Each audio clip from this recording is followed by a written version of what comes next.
Operation Sindoor మొదలైన తర్వాత మొట్టమొదటిసారి ఇండియా చైనా పేరును ప్రస్తావించింది. పాకిస్తాన్కు చైనా హైటెక్ మిసైల్ను సరఫరా చేస్తుందని ఆరోపించింది.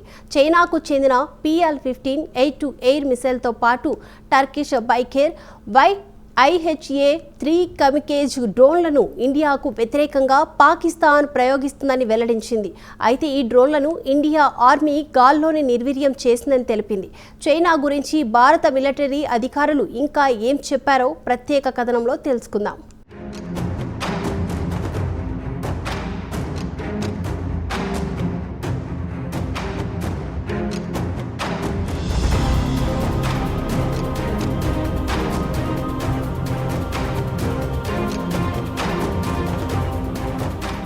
ప్రస్తుతం ఇండియా పాకిస్తాన్కు మధ్య యుద్ధం జరుగుతున్న విషయం తెలిసిందే. పహల్గామ్లో గత నెల 22న 26 మంది ఇండియన్ టూరిస్టులను ఊచకోత కోసిన వెంటనే కేంద్రంలోని మోదీ సర్కార్ పాకిస్తాన్కు గుణపాఠం చెప్పాలని నిర్ణయించుకుంది.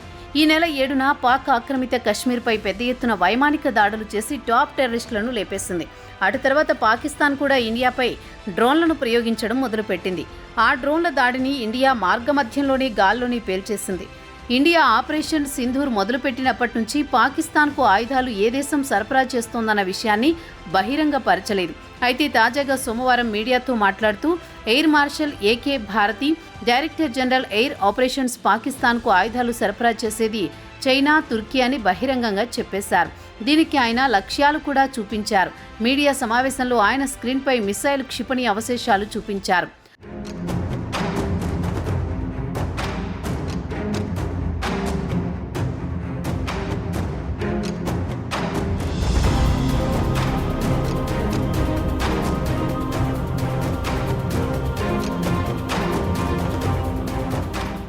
పాకిస్తాన్ చైనా సరఫరా చేసే లాంగ్ రేంజ్ మిసైల్స్ను ఇండియాపై ప్రయోగిస్తోంది.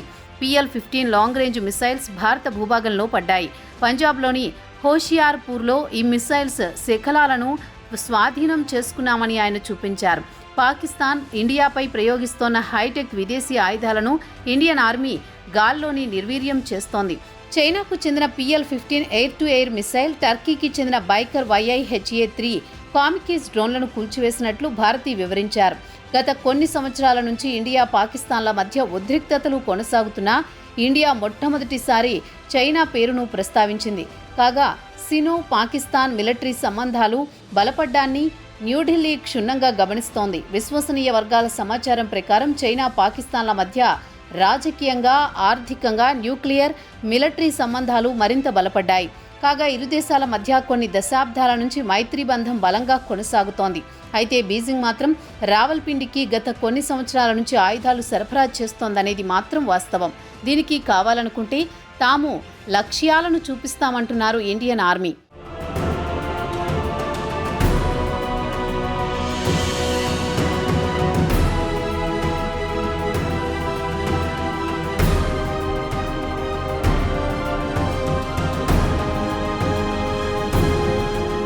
గత వారం ఇండియా కేవలం టర్కిష్ పేరును మాత్రమే ప్రస్తావించింది. పాకిస్తాన్ టర్కిష్ డ్రోన్లను ఇండియాపై ప్రయోగిస్తోందని బహిరంగంగా వెల్లడించింది. మరి ఈసారి మాత్రం చైనా, టర్కీలు ఇరు దేశాలు పాకిస్తాన్కు ఆయుధాలు సరఫరా చేస్తున్నాయని ప్రకటించింది. ఇక చైనాకు చెందిన PL-15 విషయానికొస్తే దీన్ని చైనాకు చెందిన ఏవియేషన్ ఇండస్ట్రీ కార్పొరేషన్ అభివృద్ధి చేసింది. ఇది long range radar guided missile, high value air Born టార్గెట్లను సునాయాసంగా ఛేదించి వస్తుంది. 200 కిలోమీటర్ల దూరంలోని లక్ష్యాన్ని కూడా సునాయాసంగా ఛేదిస్తుంది.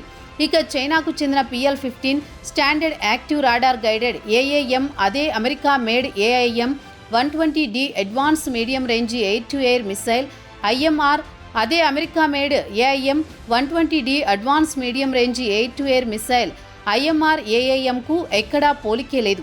ఇక చైనాకు చెందిన ఎక్స్పోర్ట్ వెర్షన్ ది PL-15 విషయానికొస్తే 145 కిలోమీటర్ల రేంజ్ వరకు లక్ష్యాన్ని ఛేదించగలదు.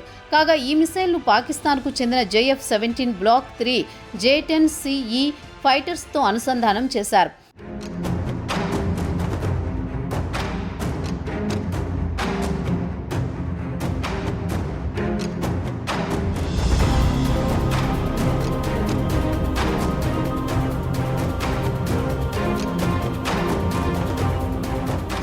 ఏప్రిల్ 26న పాకిస్తాన్ ఎయిర్ ఫోర్స్ కొన్ని విజువల్స్ విడుదల చేసింది.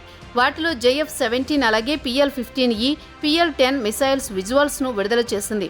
అలాగే పాకిస్తాన్ వద్ద 40 నుంచి 50 JF-14 బ్లాక్ 3 S-20J 10CEలు సుమారు 70 ఎయిర్క్రాఫ్ట్లకు PL-15E మిసైల్స్ లింక్ చేసి ఇండియాపై ప్రయోగించవచ్చునని పాకిస్తాన్ మిలిటరీ ఒక ప్రకటనలో తెలిపింది. దీనికి మిసైల్ గైడెన్స్ సిస్టంతో పాటు inertial navigation, BeiDou satellite updates, 2-వే డేటా లింక్స్ అలాగే AESA రాడార్ టెర్మినల్ హోమింగ్ కూడా దీనికి అనుసంధానం చేశారు. ఇక దీని ఫీచర్ల విషయానికి వస్తే dual pulse solid rocket motor బిగించడంతో దీని వేగం మ్యాచ్ 5 దాటిపోతుంది.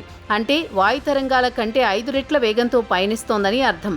ఇక వార్ హెడ్ల విషయానికి వస్తే అత్యధిక పేలుడు పదార్థాలను 20 నుంచి 25 కిలోల వరకు వెంట తీసుకువెళ్లగలుగుతుంది.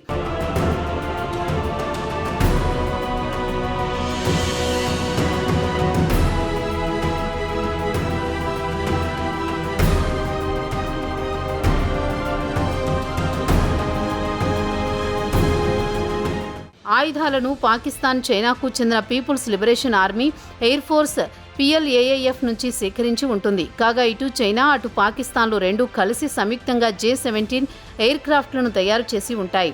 కాగా PAFకు చెందిన ఇదే ప్రధానమైన వనరు. కాగా ఇండియన్ మిలిటరీ PL-15 మిసైల్స్ గురించి 2 రోజుల తర్వాత ఒక ప్రకటన విడుదల చేసింది. గత 2 రోజుల నుంచి కాల్పుల విరమణ కొనసాగుతున్నందున ఆ సమయంలో PL-15 శకలాలపై అధ్యయనం చేసి ఇది చైనాకు చెందిన ప్రాజెక్ట్ అని నిర్ధారించుకుంది. ఈ నెల 10న చైనా విదేశాంగ మంత్రి మాట్లాడుతూ ఇండియాకు చెందిన NSA chief Ajit Doval, Chinese state councillor Wang యీతో మాట్లాడారని చెప్పారు. కాగా దోవాల్ పహల్గామ్ టెర్రర్ దాడుల తర్వాత ఇండియాకు పెద్ద ఎత్తున ప్రాణనష్టం జరిగిందని వాంగ్కు వివరించారు. దీనికి ఇండియా కౌంటర్ టెర్రరిజం యాక్షన్ను తీసుకుంటుందని తెలిపారు. యుద్ధానికి వెళ్లడం ఇండియాకు ఇష్టం లేదన్నారు. దీనికి వాంగ్ కూడా ఇండియా పాకిస్తాన్ల కాల్పుల ఒప్పందానికి, ప్రాంతీయ శాంతి సుస్థిరకు కట్టుబడి ఉండాలని చైనా విదేశాంగ మంత్రి దోవాల్కు సూచించారు.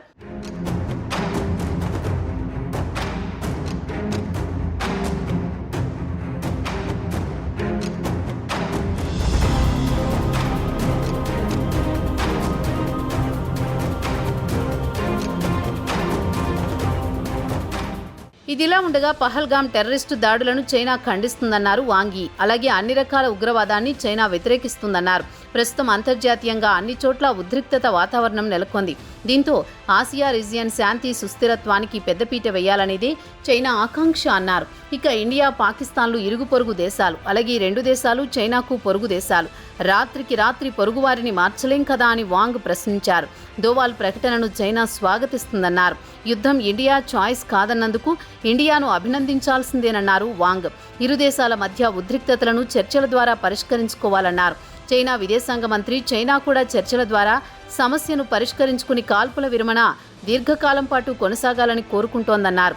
ఇది కేవలం చైనా ఒక్కటే కాదు, అంతర్జాతీయ సమాజం కూడా ఇరు దేశాల మధ్య శాంతి పునరుద్ధరించాలని కోరుకుంటోందన్నారు వాంగ్ యీ.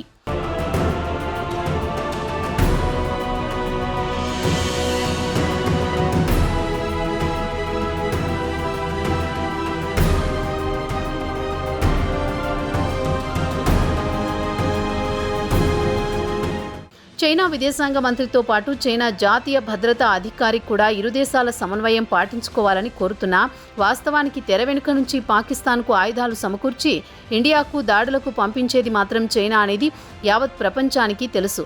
దీనికి కారణం కూడా లేకపోలేదు. అమెరికా చైనాపై పెద్ద ఎత్తున టారిఫ్ విధించడంతో చైనా ఆర్థికంగా దెబ్బతింటోంది. అమెరికా మార్కెట్ నష్టాలను ఇతర మార్కెట్ల ద్వారా పూరించుకోవాల్సి ఉంటుంది. అది అంత త్వరగా అయ్యే పని కూడా కాదు. ఇక్కడ మరో అంశం కూడా ఇమిడి ఉంది. చైనా నుంచి అమెరికాకు చెందిన అతిపెద్ద టెక్ కంపెనీలు యాపిల్తో పాటు అమెజాన్ లాంటివి చైనా మార్కెట్ నుంచి తరలిపోయి ఇండియాలో పెద్ద ఎత్తున ప్లాంట్లు ఏర్పడుతున్నాయి. ఇవి చైనాకు కంటగింపుగా మారింది. దీంతో చైనా ఇండియాపై లోలోన రగిలిపోతోంది. పహల్గామ్ రూపంలో చైనాకు ఇండియాపై కసి తీర్చుకోవడానికి అవకాశం కలిసి వచ్చింది. పాకిస్తాన్ ద్వారా తన పని కానిస్తోంది. చైనా గేమ్ ప్లాన్ యావత్ ప్రపంచానికి తెలుసు. అయినా యావత్ ప్రపంచం ముందు చైనా అమాయకత్వం నటించడం విశేషం.